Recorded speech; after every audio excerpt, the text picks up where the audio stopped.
പൂക്കളില്ലാതെ എന്ത് ഓണാഘോഷമല്ലേ. അതുകൊണ്ട് തന്നെ ഞങ്ങളുടെ ആദ്യത്തെ പരിപാടി ഓണപ്പൂക്കളം റെഡിയാക്കുക എന്നായിരുന്നു കേട്ടോ. അതിനായിട്ട് എൻ്റെ ഹസ്ബൻഡും കസിനൊക്കെ കൂടെ ചേർന്നൊരു ഔട്ട്ലൈൻ വരച്ച് റെഡിയാക്കി കേട്ടോ. പിന്നെ ഞാൻ പൂക്കളത്തിനകത്തുള്ള ഡിസൈൻ വരച്ച് ഞങ്ങൾ തലേദിവസം ഡിസൈനൊക്കെ സെലക്ട് ചെയ്ത് വെച്ചിട്ടുണ്ടായിരുന്നു കേട്ടോ.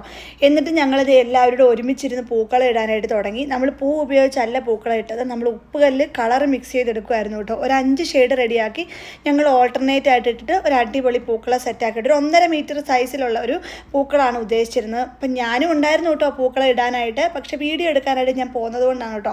അങ്ങനെ ഇത് എല്ലാവരും ഒരു സൈഡിൽ നിന്ന് പൂക്കളം ഇട്ട് തുടങ്ങി. അപ്പോൾ എനിക്ക് ഈ സമയത്ത് എൻ്റെ മനസ്സിലേക്ക് വന്ന കാര്യം, നമ്മൾ സ്കൂളിലൊക്കെ പൂക്കള മത്സരത്തിന് വേണ്ടിയിട്ട് പൂക്കളം ഇടില്ലേ, ആ ഒരു മെമ്മറിയാണ് കേട്ടോ ഈ സമയത്ത് വന്നത്. അപ്പോൾ ഇത് എല്ലാവരും ഗ്ലൗസൊക്കെ ഇടാട്ടോ പൂക്കളം ഇടുന്നത്. കാരണം കളർ കയ്യിൽ പറ്റിയാൽ കഴിഞ്ഞാൽ പിന്നെ പോകത്തില്ലല്ലോ. അപ്പം ഞങ്ങളൊരു ഇസ്ത്രാഹ ബുക്ക് ചെയ്ത് അവിടെയായിരുന്നു പരിപാടി അറേഞ്ച് ചെയ്തത്. അങ്ങനെ ഇതേ നമ്മുടെ പൂക്കളമൊക്കെ റെഡി ആയിട്ടുണ്ട്. അപ്പോൾ ഇനി ബാക്കി പരിപാടികൾ അടുത്ത വീഡിയോയിൽ കാണാം. ടാറ്റ.